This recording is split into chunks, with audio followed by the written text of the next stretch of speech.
I'm Michelle, and I'm here to share the birth story of my fourth kiddo, Vander, who was born here in this bed, so we had a home birth.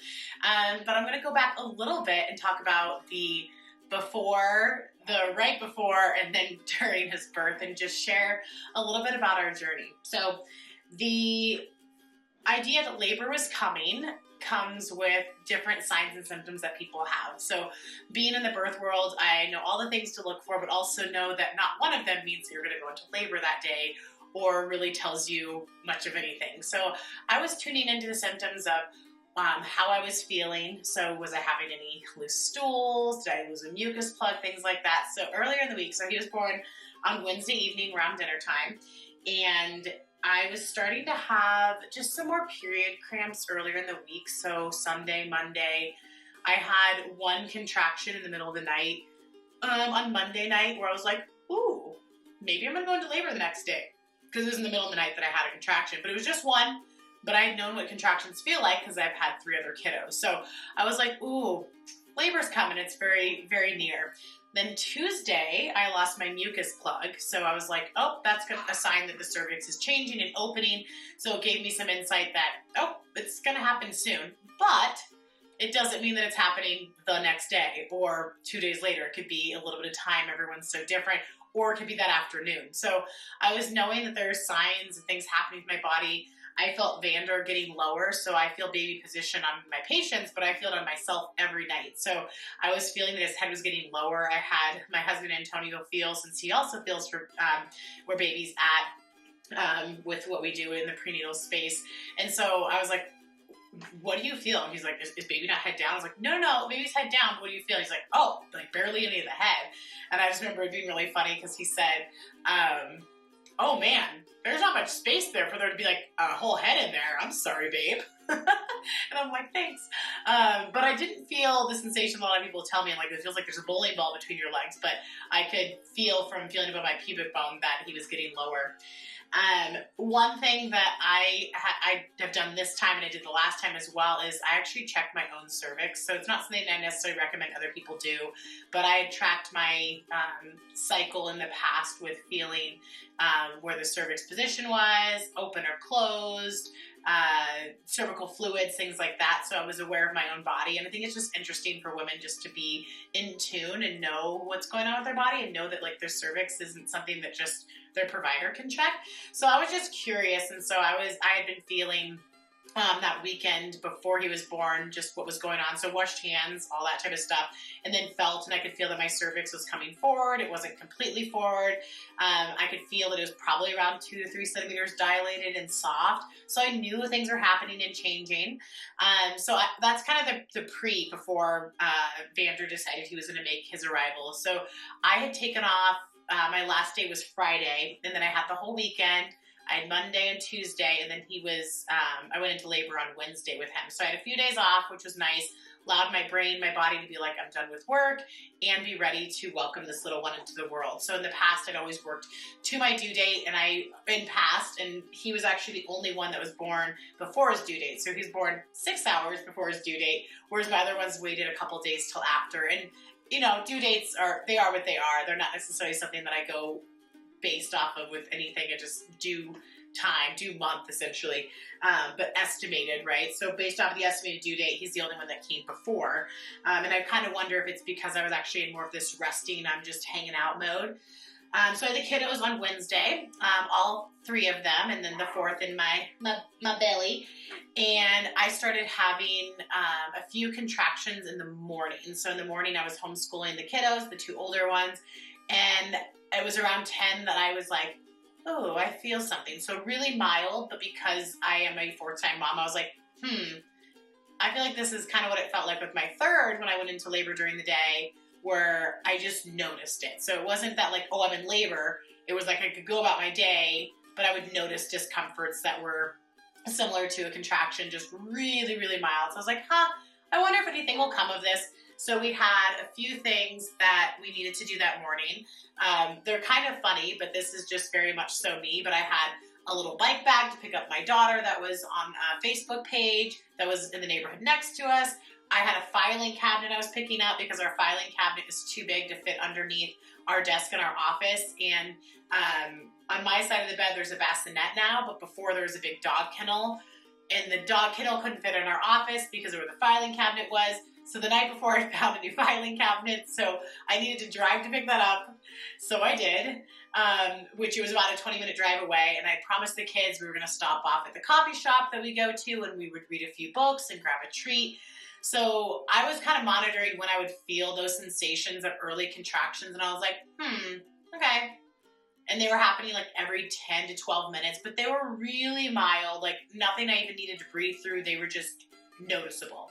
And they weren't Braxton Hicks. They weren't just like a tight knee. It was like, that's like not super comfortable, but it was a little bit more than a period cramp. So I'm going about my day. We go pick up the stuff. We're at the coffee shop by around 11:20. We hang out there for about 40 minutes. We read a couple books. The kids split a nice treat. And then all of a sudden it starts snowing outside, and it was supposed to just like snow maybe a couple hours later, just a little bit. I was like, whoa, that came in sooner than I thought. So we're like running out to the car, and the kids are laughing because it's snowing and they're having a great time. And I told them, like, our midwife is coming over at 1 o'clock. So we're going to go home, eat lunch, and then we're just going to have some quiet time. So all throughout this, it's happening like every 10 or so minutes, 12 minutes, I'm feeling some sensations. But again, nothing to write home about. I hadn't even told my husband yet. So I get home, and I was like, I have so much to do. I want to get this filing cabinet done. So I brought the filing cabinet upstairs. It was pretty lightweight. I change out the filing cabinets, all the folders, put the new one in the closet because it fits, because it's small enough. Take the old one downstairs, put it in the garage so that we can give that one away. I take down the dog kennel. I put it in the office. I set up the bassinet. I make lunch for the kids, and then it's time for the midwife to come over. So she comes over. We have our typical appointment. She wasn't coming over because of the contractions. It was just that she was coming over for our appointment. So I was telling her my symptoms, how I felt this before. I just have a feeling baby's probably coming tonight, but that I don't feel much. And I told her, I'm going to get on the ottoman and put my feet on the ground so I can just kind of, or my knees on the ground so I can kind of rock back and forth. So I'd feel a few while she was here, and I just kind of would rock through them. But I was just talking with her as I was feeling it. Nothing big. And she's like, you're going to have your baby today. And I was like, yeah, I think so too. And so now she's leaving at around 2 o'clock or so. I mean, she didn't stay for super long because she knew she'd probably be back that night. So she's like, well, just keep me updated. And I was like, okay, I will. And after that, I called I already texted her, but I called my good friend who is a nurse, also a doula, who was going to be the midwife assist, because she's a nurse, at our birth if she was here, but she wasn't going to be back until the 4th, and this was now the 1st of March. So I was kind of like, oh, I don't know if she'll be able to make it. So I just let her know I'm having some contractions, and she was just like, I bet this is it. So she just drove down from the mountains. So I texted her after the midwife appointment. I was like, yeah, I think it's going to be today. And she's like, I'm coming down. Hold that baby in until 4 o'clock. And I was like, okay.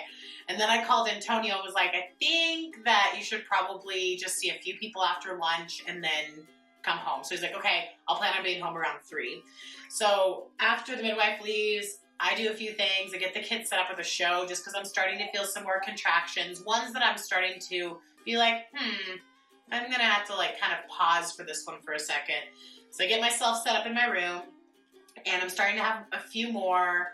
Antonio gets home at 3, and he's like, what do you need me to do, babe? So he's setting up the birth tub, birth pool. He's lining the bed. So you have a set of sheets, a plastic liner, and then another set of sheets.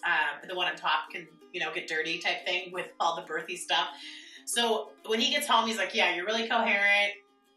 You can tell you're having them. And then by 3:45, 4 o'clock is when I started having contractions that I needed to breathe through.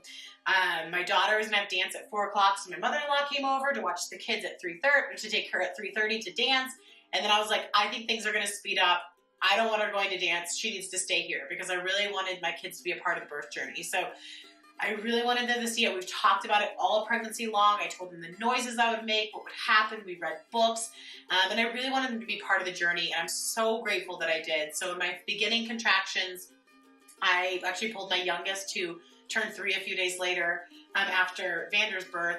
And he was like so helpful. He just held my hand. I like would rub his little body, and he would like hear me like do the birth song, the moan that you make, and he was just rocking with me because I was rocking on our rocking chair ottoman. And he was so sweet about it. And then I had my daughter come in, and she supported me through some contractions. My oldest son came in, and he was the one who was actually the least helpful because he would just laugh at the noises I was making because it's like, and he was just like, and I could feel him laughing.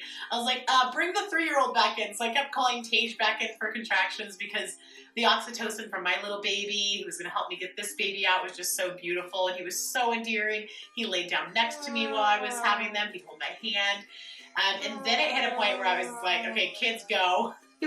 I just want Antonio here. And that was around like 4:15 or so. And then my friend got here, who was the nurse assist, and the midwife got here at 4:30. The birth photographer came around 4:15 as well. So a lot of people started coming between 4:15 and 4:30. He was born at 5:50. So things started picking up. I remember when my friend had gotten here, I was like, in between contractions, I was just so chatty and talkative and telling her about just the morning and all that stuff. And I was like, it's so weird. I don't know if things are really picking up because I'm so coherent right now. And I just was very aware that I was so coherent. And she's like, yeah, that's okay that you're really with it right now. And then it was probably around 5 o'clock that I became a lot more like in the mode, like in like the birthing mode, not as talkative. Definitely did not know what was going on around me because I was so into it. My big goal for my birth was to see if I could manage it and come out from it and say like it was a pain-free birth. It was just one of my goals. It was something that I was really working on with my mindset and things I was telling myself and mantras I wanted to have. And I truly believe that until I should chat more about my husband, but probably around 5:30 that I could say that the whole birth there was some tension and pressures and some discomforts, but that I wasn't in pain. And a lot of that was my biggest mantra was actually, it was inspired by two things. One, it's inspired by a song by an artist we love, Trevor Hall, where his album is called In and Through the Body, and his song is Blue Sky Mind. And so one of the words is like, one of the like common phrases and things that are said over and over again is like in and through the body. And it is also inspired by, I tell people, I'm like once you're pregnant and you go through the whole pregnancy, the only way out is through. So whether it's a vaginal birth or a belly birth, like the only way to get that baby out is like it to go through, right? It's just this process. And so I would say in and through the body. So when I would have a contraction, I would let it flood through me and it would go in and through. And that's what I would tell myself. I also told myself, because I just past births and things that I know about, if you have a relaxed jaw, you can have a relaxed pelvic floor, a relaxed jaw, open cervix. And so I would tell myself as I was going through a contraction, like, relax your jaw. Like as I was going, that deep sound also helps you relax your jaw and your pelvic floor. So I was saying that. And I was basically telling myself, relax your jaw, relax your butthole, which sounds like silly to say, but I didn't want to hold any tension there. I wanted to release that pressure out. So in and through, relax jaw, relax the pelvic floor. And then the other thing that I really worked through was envisioning the position of my baby, like baby going through my pelvis. Also that as that cervix extends, it comes up, that uterus gets stronger at the top and the fundus gets strong to help push the baby out. So I was just envisioning this shift, paying attention to how I should move my hips as he was going through my pelvis. And so all those things really helped me. And I really felt pressure and tension, but I didn't feel pain for most of it. And then I hit a spot where he definitely dropped in my pelvis. My sacrum and pelvis was opening. And so at that point, I started feeling a lot more pressure. Antonio kept reminding me to switch positions so that I could get progress in my labor. So he's like, okay, I think we should come out of this position, try a different one. And so I did that, and I, reluctantly, but he was a really good partner in that. He also knew my goal of wanting to catch my own baby, deliver my own baby, if you will, in terms of like helping guide the process. The last 20-ish minutes, I don't know exactly because I wasn't looking at a clock, was definitely when it got the most intense. And that's where I say, like, I feel like I would call that more than discomfort. I don't like saying pain with childbirth, but a lot more uncomfortable. I was definitely moaning a lot more. I was leaning over the bed, so I was still standing, and then I hit a point where I couldn't stand anymore. I just felt like too weak, and that's probably because so much gapping was happening in my pelvis. So then I got on all fours on the bed, and actually right before that my water broke, and that's when I had this big release of pressure, and then I felt really pushy. So then I kept feeling like with each contraction, so I started pushing. I was starting to get a little discouraged because I felt like with how my body was wanting to push, like he should get out like sooner. So once I got onto all fours, I started feeling pressure, but knowing that like he wasn't crowning quite yet. So like these contractions weren't really like pushing. They were more just like pulling him down still.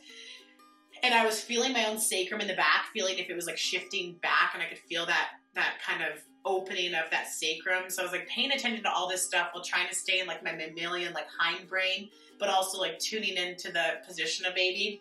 So fast forward a little bit, I start really actually pushing. That's where I'm like, oh, that pressure, there's nothing like it. I definitely, the kids were brought in at this point, and I knew they were there, and like with them knowing they were there, I was like, okay, like this baby's coming soon. The only way out is through. So I was like, this is the last time, you just need to push your baby out. So I was waiting for the contractions to surge. They were basically stacking on top of each other. So it was almost like 2 minutes. So Antonio would be saying things like, oh yeah, all right, great job, babe. And I'll be like, nope, it's not over. I'm still pushing with a contraction, because they were linking together. So those were really long contractions. So there were these really long phases of pushing. So I was doing things like, ha, ha, ha, ha, ha, ha, ha, because I was trying not to push too hard and like tear my perineum. And I heard my midwife say, I can't remember what her words were, basically kind of like, like slow, which is hard when you kind of just want to like full steam push something out. So I was working on that. One funny thing is that, so I was on all fours, and Tony was in front of me. I was holding his hand, and I was actually digging my forehead into his knuckles. It was almost like this pain distractor. I was like rubbing my head into his knuckles to like kind of distract from the discomforts I was having lower. So eventually, and by the way, the whole time, I'm definitely pooping a lot, and I know it, and there's no way for me to stop it. I think that always worries people they're going to poop during labor. Yeah, you probably will. There's a lot happening, a lot of pressure. Everything is expanding. The anus is expanding. The vagina is expanding. Everything is. And you have hormones that are loosening your stools. So I had loose stools, which I didn't mention earlier, around like noon, right before the midwife came over. I was like, oh, I probably am going into labor. My body's clearing things out. But when you're pushing, it's also going to continue to clear things out. So the kids have a good memory of seeing their mom poop in her room, which is, I think, funny because of their ages. So I'm pushing, finally heads out. The kids really remember that part. They're like, my 3-year-old's like, baby, head out, face, mommy. And it's just so funny because of what I think they'll remember from this. You're okay, buddy. We're telling your birth story. Do you remember it? So his head's out, and now it's like, okay, it's close. Like, literally, this baby is going to be out of my body at any moment.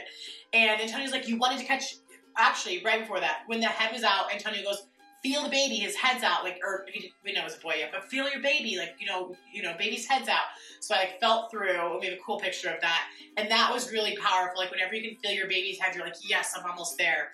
So then go forward, and Antonio's like, you wanted to catch the baby, and I'm on, like, feeling with one hand and, like, supporting myself with the other. There's a head out of my body. I'm like, I can't move. Like, I can't. So he's like, do you want to? Like, you wanted to do this, babe. Like, you can do this. Do you want to do it? So he gets up behind me. He's holding me underneath my shoulders. As I have my next contraction, I'm like, contracting into him, and he's, like, holding me up. Thank goodness I'm a strong, wonderful husband. And I pull baby's body out, and then I lay him down on the bed in front of me, and I'm just like kissing all over him, and Tony has some video of that.